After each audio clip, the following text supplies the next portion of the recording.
नमस्कार, आप देख रहे हैं उत्तराखंड टाइम और मैं हूं आपके साथ अनुरागनी चौहान।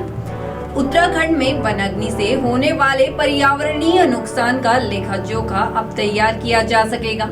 इसके लिए हिमालयी राज्य में पहली बार वृहद स्तर पर पर्यावरण प्रदूषण को लेकर मॉनिटरिंग सिस्टम तैयार किया जा रहा है, जिसमें प्रदूषण नियंत्रण बोर्ड उत्तराखंड के सभी जिलों में वनाग्नि की घटनाओं पर नजर रख सकेगा। खास बात यह है कि इससे जंगलों में लग रही आग के कारण हो रहे पर्यावरण प्रदूषण का ज्यादा बारीकी से आकलन किया जा सकेगा, जिसके आधार पर भविष्य में राज्य सरकार और बेहतर प्लान के साथ इसके लिए काम कर सकेगी।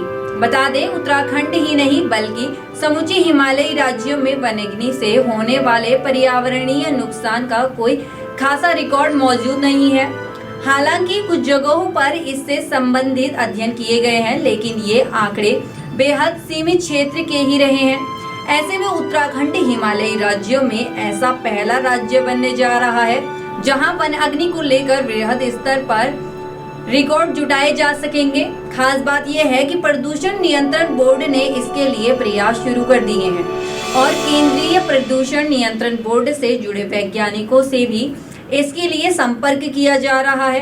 बता दें कि उत्तराखंड में हर साल फॉरेस्ट फायर यानी वनाग्नि की घटनाएं हो रही हैं। इससे जुड़े आंकड़े भी बढ़ते हुए क्रम में दिखाई दे रहे हैं। जाहिर है कि इन स्थितियों के बीच पर्यावरणीय नुकसान भी बढ़ रहा है। हालांकि राज्य भर में इससे कितना कसना हो रहा है और पर्यावरण में किन गैसों का उत्सर्जन हो रहा है, इसके कारण सबसे ज्यादा असर किस पर देखने को मिल रहा है, ऐसी कोई खास रिपोर्ट राज्य के पास मौजूद नहीं है। उत्तराखंड के सीमित क्षेत्रों के लिए फॉरेस्ट फायर के दौरान किए गए अध्ययन के आंकड़े भी काफी चौंकाने वाले हैं। शायद यही कारण है कि बड़े स्तर पर भी पर्यावरण को जंगलों में आग के चलते हो रहे नुकसान का आकलन करना बेहद जरूरी है, ताकि ये भी पता चल सके कि स्वच्छ आबोहवा वाले हिमालय में प्रदूषण कितना नुकसान पहुंचा रहा है। साल 2024 में हुए एक अध्ययन के दौरान थराली के डुंगरी क्षेत्र में प्राणमती नदी बेसिन में फॉरेस्ट फायर सीजन में ब्लैक कार्बन 70 से 80% तक बढ़ता हुआ रिकॉर्ड किया गया। दरअसल साल 2024 में वनाग्नि की रिकॉर्ड घटनाएं सामने आई थी। ऐसे में ब्लैक कार्बन की मात्रा भी साल 2024 में काफी ज्यादा रिकॉर्ड की गई। अध्ययन के दौरान 2000 मीटर की ऊंचाई वाले क्षेत्रों में 13 से 14 माइक्रो कार्बन यानी मीटर क्यूब कार्बन रिकॉर्ड हुआ, जबकि सामान्य दिनों में यहाँ पर 1.5 माइक्रोग्राम मीटर क्यूब कार्बन ही रिकॉर्ड किया जाता है। विश्व स्वास्थ्य संगठन की ओर से 5 माइक्रोग्राम तक को ही स्वास्थ्य के लिए सही माना है। ब्लैक कार्बन को मापने के लिए एथेलोमीटर का उपयोग किया जाता है। यह ऑप्टिकल बेस्ड मशीन होती है। फॉरेस्ट फायर सीजन में ब्लैक कार्बन 70 से 80% तक बढ़ जाता है। यदि प्रदेश में फॉरेस्ट फायर के दौरान पर्यावरण नुकसान का आकलन किया जाता है तो यह अच्छा कदम होगा, यह कहना है दून विश्वविद्यालय के असिस्टेंट प्रोफेसर विजय श्रीधर का। वनाग्नि के रिकॉर्ड्स पर गौर करें तो साल 2024 में देश भर में सबसे ज्यादा वनाग्नि की घटनाओं वाले राज्यों में उत्तराखंड भी शुमार रहा था। हालांकि इस साल उत्तराखंड को इस मामले में कुछ राहत मिलती हुई दिखाई दी है। इस साल के आंकड़ों पर गौर करें तो राज्य में फॉरेस्ट फायर सीजन के दौरान अब तक कुल 75 वनाग्नि की घटनाएं हो चुकी हैं, जिसमें से 67.52 हेक्टेयर जंगल प्रभावित हुए हैं। इस तरह यह साल प्रदेश के लिए जंगलों में आग को लेकर अब तक राहत भरा रहा है। राज्य में साल 2024 के दौरान अब तक 536 घटनाएं हो चुकी हैं, जबकि इससे पहले साल 2024 में इतने ही समय में 268 घटनाएं रिकॉर्ड की गई थी। इस वक्त देश में पहले नंबर पर मध्य प्रदेश है, जहां 1123 घटनाएं अब तक हो चुकी हैं। उत्तराखंड प्रदूषण नियंत्रण बोर्ड राज्य के सभी जिलों में एयर क्वालिटी मॉनिटरिंग उपकरण लगाने जा रहा है।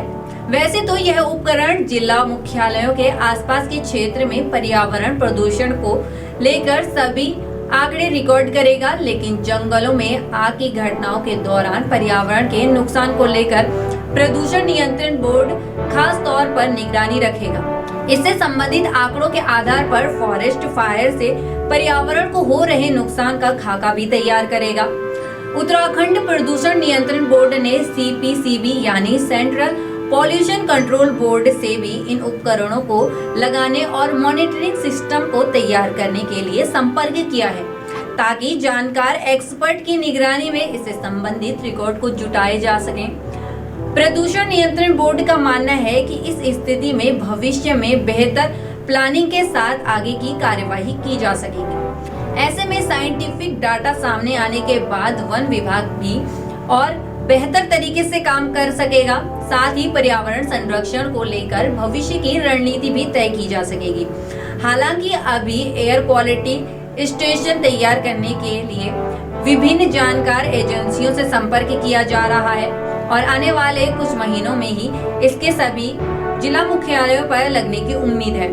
UKPCB के सदस्य सचिव पराग मधुकर धाकते बताते हैं कि उत्तराखंड के हर जिले में एयर क्वालिटी मॉनिटरिंग स्टेशन बनाए जाएंगे।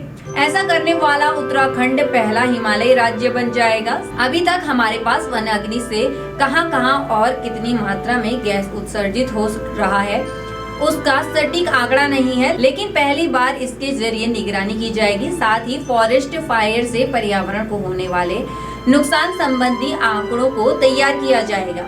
यह स्वास्थ्य के नजरिए से काफी अहम है। रणनीतिक बदलाव के साथ ही फॉरेस्ट फायर कंट्रोल में आधुनिक तकनीक की सहायता लेनी पड़ रही है, उसमें भी मदद मिलेगी। रिपोर्ट में बस इतना ही। बाकी की तमाम जानकारी और अपडेट्स के लिए बने रहे उत्तराखंड टाइम पर। धन्यवाद।